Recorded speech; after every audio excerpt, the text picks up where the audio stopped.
Bienvenue, l'actualité sur Zik FM, tout d'abord avec la couverture maladie universelle qui aujourd'hui a mis à genoux les structures de santé sur une dette de 35 milliards de francs CFA. L'agence de la couverture maladie universelle n'a débloqué que 15 milliards. Une révélation du secrétaire général du syndicat des travailleurs de la santé. Charsec soutient une différence entre les sommes déclarées par les structures de santé et celles retenues par l'agence Charsec. Je vous propose de l'écouter. Quand on a un hôpital qui a un budget de 8 milliards 900 et que l'État en termes de subvention ne vous donne que 1 milliard 500, ça veut dire que presque les 7 milliards 500 c'est vous-même qui allez les chercher sur la base des recettes générées par la structure, des activités qui sont menées, payées par le particulier sur 10 clients. Il n'y a que les 3 qui payent à leurs frais. Tout le reste sont des imputations budgétaires, des fonctionnaires, des 6 et âgés de 60 ans. C'est l'État qui les prend en charge. Il reste 2 ans à rembourser. Vous n'allez pas équilibrer votre budget. Ça va se répercuter sur la qualité des soins. Un malade peut venir. Vous devrez acheter des perfuseurs, des gants, des seringues. Vous ne pouvez pas en acheter parce qu'à la fin du mois, vous vous dites que je dois mobiliser de l'argent pour payer mes salaires. Et sachez que cette dette a des conséquences, notamment dans les structures, pour les structures de santé, une conséquence et pas des moindres. Il s'agit de la qualité des soins. Charsec, je vous propose de l'écouter. Le ministre s'était engagé à régler la totalité des créances. Faire ça une semaine après l'annonce du président de la République, une enveloppe de 15 milliards. Et même si l'enveloppe de 15 milliards, il y a une partie, parce que tout simplement d'alimentation au niveau du trésor, parfois avec les lenteurs, parce qu'ils ont une convention ou en tout cas ils ont contractualisé avec une banque de la place. C'est 15 milliards qui a servi à rembourser cette banque. Donc c'est pas la totalité. La chose la plus surprenante est que pour les créances déclarées au niveau des établissements publics de santé, c'est ce que l'Agence pour la couverture maladie universelle a déclaré, il y a une très grande différence.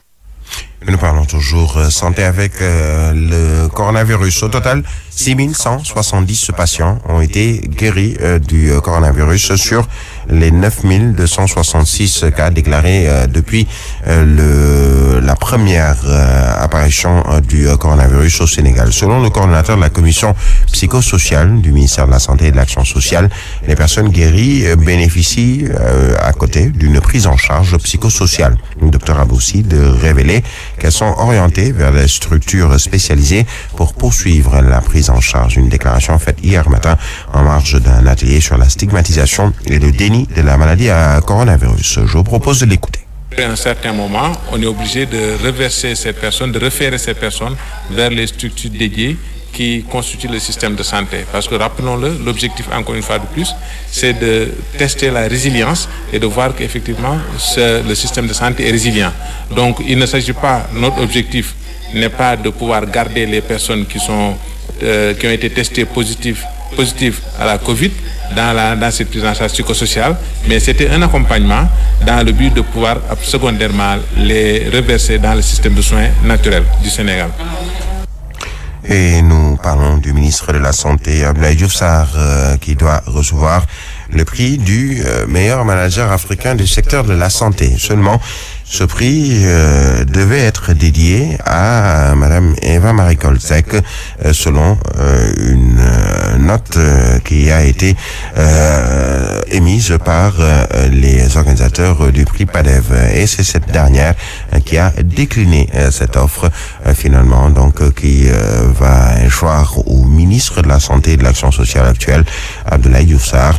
Le prix PADEV, prix africain du développement, sera remis lors d'une cérémonie prévue du 11 au 13 octobre 2020 au Rwanda. Pour un engagement communautaire dans la lutte contre la propagation de la Covid-19, le ministère de la Santé et de l'Action sociale a renforcé les capacités des journalistes dans un atelier de 2 jours à la mairie de Louga. Objectif, inciter les journalistes à travers leurs canaux de communication à pousser la communauté de manière générale à respecter les gestes barrières contre le coronavirus, mais surtout le port de masque et s'engager davantage dans la bataille. Des faits et de la cellule de communication du ministère, ces propos sont recueillis à Linguère par Mas Ndiaye. Donc aujourd'hui nous sommes à Louga dans le cadre des formations qu'on effectue en tout cas au niveau national, dans le cadre de la communication de risque et de l'engagement communautaire.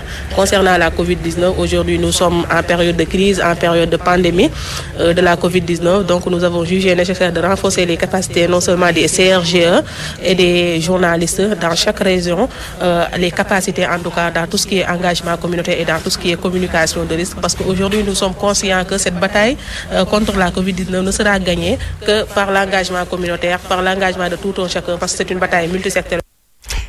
Dans ce contexte de pandémie, un changement de mode de gouvernance s'impose pour contrer une chute vertigineuse du taux de croissance et ses conséquences. En plus de la taille du gouvernement Macky Sall, très élastique, il faudrait déjà la réduire. Le chef de l'État pourrait également saisir cette occasion pour réussir enfin la rationalisation des agences publiques longtemps promis et jusqu'ici pas encore appliquées. C'est une niche incommensurable de ressources financières qui pourrait profiter au pays. Fatla Mbejop. Dès son accession au pouvoir en 2012, le chef de l'État avait pris la décision de supprimer 45 directions et agences de l'État dans le but de rationaliser, mais également de réaliser des économies. En 2014, il en a créé d'autres. Et plus tard, le Sénégal s'est retrouvé avec une trentaine d'agences. En 2019, pressé par les FMI, l'État a décidé de supprimer 50% de ces agences pour procéder à la rationalisation des établissements publics. Actuellement, cette rationalisation est d'actualité car pour la mobilisation de moyens contre la COVID-19 et pour relancer le plan de résilience, le chef de l'État doit supprimer aussi bien des agences inutiles qui ont coûté au Sénégal près de 96 milliards de francs CFA en 2019 en termes de ressources allouées, mais également d'institutions et de ministères. Des mesures qui pourront certainement aider à économiser.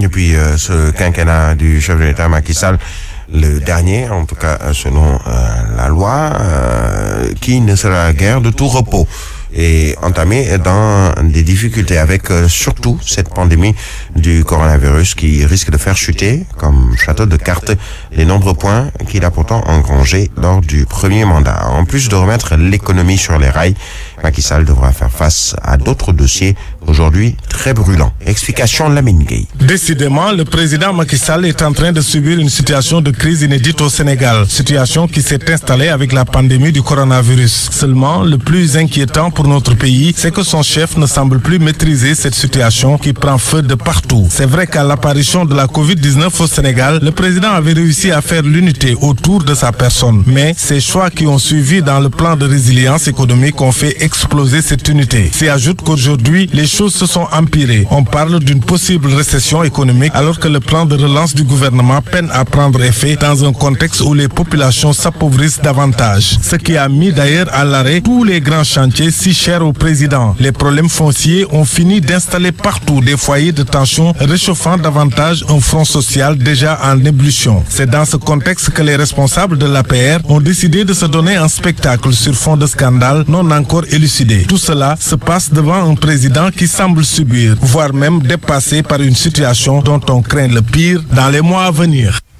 Nous parlons de tout à fait autre chose pour boucler avec les pêcheurs de saumon qui disent niet au décret numéro 2020-1132 du 27 mai 2020 portant création de l'aire marine protégée de Saumon.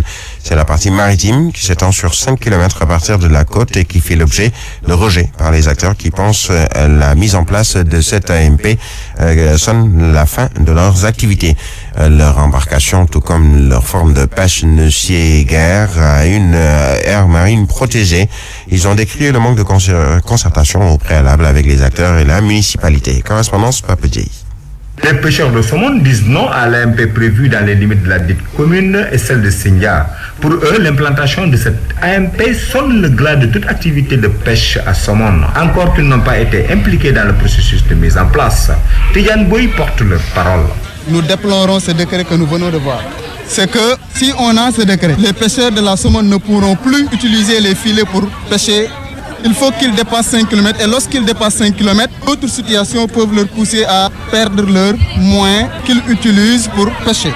Ça veut dire les filets. D'autres raisons, c'est qu'ils ont pris le décret sans l'aval des populations. Même la commune, la municipalité n'est pas au courant de la chose. Et ils demandent l'annulation du décret portant création de cette AMP. Nous demandons l'annulation pure et simple de ce décret. Nous ne voulons pas d'aire marine protégée, mais qu'ils laissent la mer. Les pétitions ont été signées. On dit non à cette aire marine protégée. Les pêcheurs veulent tout simplement des récifs pour la régénération des espèces à la place de l'AMP. Papier, Somone de Zik FM.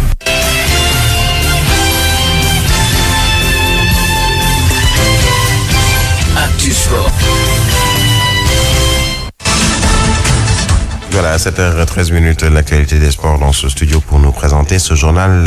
Pape Mahaman Mboup, bienvenue, bonjour. Merci à vous, Ibrahim Touré, et bonjour. Alors, nous parlons du lancement de la saison inaugurale de la balle orange, c'est ça? Non, oui, c'est la balle orange. Le basketball envisagé à la fin de l'année selon le président de la fédération. Oui, c'est le président de la Basket Africa League Ball. Voilà, oui, la Basket Africa League Ball, qui envisage le lancement de la saison inaugurale. Hein, oui, Amadou Galofal envisage le lancement de la saison inaugurale de cette nouvelle ligue avant la fin de l'année avec le changement du format original. La pandémie du coronavirus avait entraîné le report du démarrage de cette ligue initialement prévue le 13 mars dernier. Le président de la balle et vice-président de la NBA Afrique assure qu'ils ont passé beaucoup de temps à évaluer la situation avec les autorités des pays qui devaient abriter des compétitions. Toutefois, Amadou Galofal a indiqué que le format et la durée de la compétition vont certainement changer. La Basketball Africa League Ball naît d'un partenariat entre la Fédération internationale de basketball FIBA et la National Basketball Association NBA doit regrouper 12 équipes provenant de plusieurs pays africains. Le Maroc, l'Égypte, la Tunisie, le Sénégal, l'Angola, le Nigeria, le Rwanda vont accueillir les rencontres de cette compétition. Le Sénégal devait être représenté par la douane. La capitale sénégalaise Dakar devait accueillir aussi le lancement des compétitions. Alors, nous parlons toujours de basketball avec les joueurs de Pikine Handi Basket. C'est donc pour les handicapés qui souffrent des effets de la Covid-19. Oui, les joueurs de Pikine Handi Basket sont restés plus de 5 mois sans percevoir de salaire. Les caisses de Pikine Handi Basket sont vides. Le président du club exige du maire de la ville de Pikine la libération de la subvention annuelle qui s'élève à 3 millions de francs CFA. Cheikh Ndiaye, le président de Pikine Handi Basket Club, et avec Younous Abalde. Notre objectif était également de garder le fauteuil de leader pour la saison 2020. Mais depuis la pandémie, tous nos joueurs et staff sous contrat sont restés chez eux en train de vivre difficilement à cause de la pandémie. Nous avons des difficultés à honorer nos engagements. Raison pour laquelle nous interpellons le maire pour qu'il mette à la disposition du club la subvention annuelle qui est de 3 millions de francs pour qu'on puisse honorer nos engagements. Nous avons écrit le maire sans succès. Le temps que lui lance un appel vraiment pour qu'il nous appuie à aider nos joueurs. Alors, terminons avec la finale de la Coupe de France. PSG Saint-Etienne, c'est ce soir. Oui, ce vendredi soir au Stade de France, le Paris Saint-Germain et l'AS Saint-Etienne croiseront le fer dans le cadre de la finale de la Coupe de France. Ce sera à 19h05. En raison de la crise du Covid-19, de nombreuses mesures ont été prises, notamment la limitation du nombre de spectateurs. Le Stade de France, qui a la capacité d'abriter plus de 81 000 fans de football, devrait ainsi sonner que ce vendredi soir, seulement 5 000 personnes seront autorisées à assister à la rencontre en respectant des consignes sanitaires strictes. Et bouclons cette page de sport. Parler de la Serie A. La vieille dame devait l'emporter face à l'Udinese hier pour être officiellement sacrée. Mais encore une fois, les Turinois se sont inclinés 2-1. La vieille dame devra retenter sa chance face à la Sampdoria dimanche lors de la 36e journée hier victorieuse de Cagliari sur le score 2-1. La Lazio s'est assuré une place dans le top 4 de la Serie A, synonyme de Ligue des Champions. Et sachez que la 36e journée de la Serie A démarre ce vendredi à 19h45 au Nora. Milan AC contre Atalanta à Bergame. Birahim, c'était tout pour cette page de sport. Merci à vous, Pape Mahaman Mboup. Il est exactement 17 minutes après 7 heures.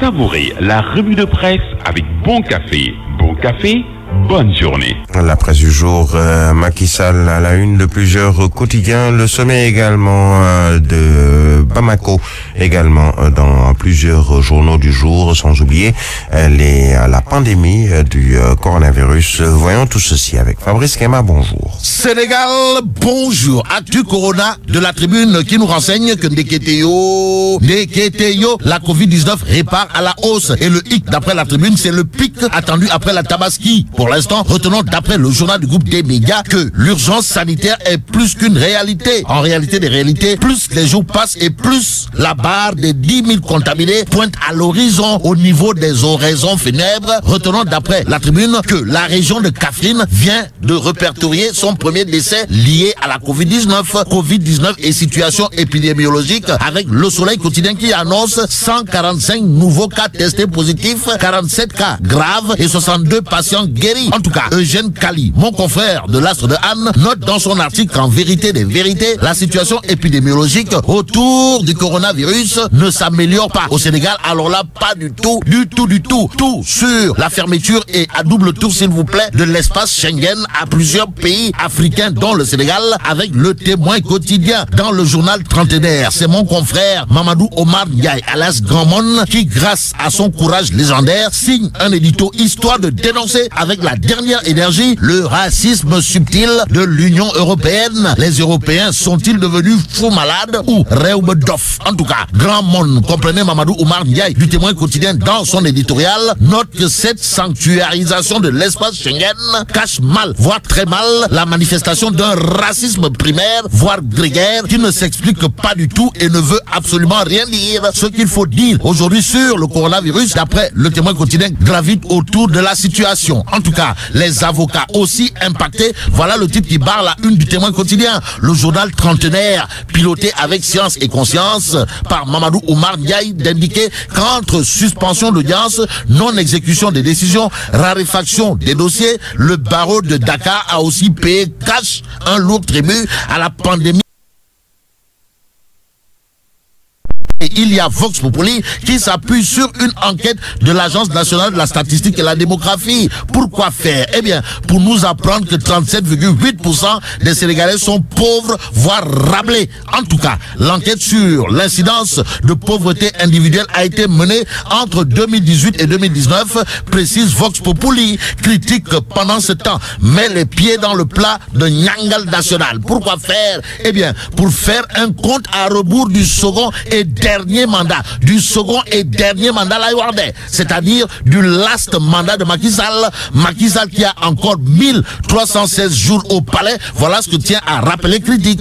Et pour ne pas faire dans le criticisme, le journal de mon confrère Pape Sarr d'indiquer que Goro Adjamarem Faye a encore 1316 jours pour préparer sa sortie et ou mettre en orbite son successeur. Pour l'instant, retenons d'après Critique, le journal, que les ministres sont désormais persona non grata chez Macky Sall qui, d'après cette fois, la Tribune cherche conseil chez l'enfant de cœur Madiabel qui n'a jamais fait l'école buissonnière ni redoublé une classe, comprenez Tafa le progressiste ou l'homme à l'intelligence en mouvement. D'où l'interrogation de Babacar Justin Beng, mon confrère de la Tribune, à savoir que mijote le président Macky Sall avec ses alliés. En tout cas, l'homme du palais, d'après toujours la Tribune, aurait câblé son fidèle compagnon de guerre, en l'occurrence Moustapha Niasse, dans le cadre d'une préparation de visite dans les foyers religieux prévus dans des jours à venir. Pour en venir avec le scandale foncier, il y a source A. Le journal indiquait que la mairie de Golfe Sud serait plongée entre la polyclinique et la plage de Malibu. En tout cas, la case d'Aïdasso Diawara brûle.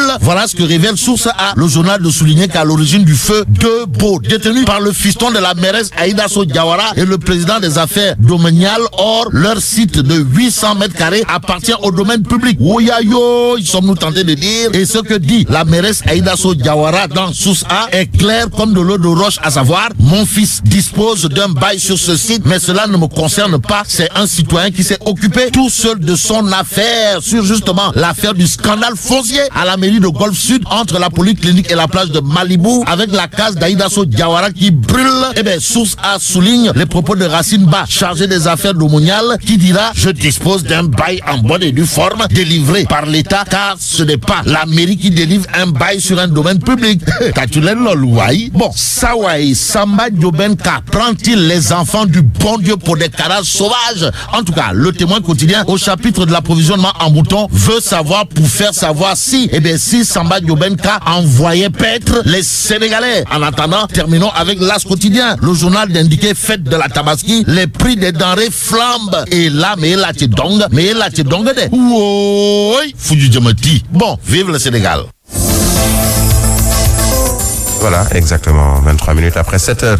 La revue de la presse de Fabrice Gamamé en terme à ce journal. Merci à Chimar Diop qui a assuré la mise en onde d'édition que vous a proposé Birahim Touré. Restez scotchés sur Zik FM puisque nous allons poursuivre avec vous Zik Matinal. Et c'est toujours avec la même équipe, Chimar Diop, Mami Sam, Birahim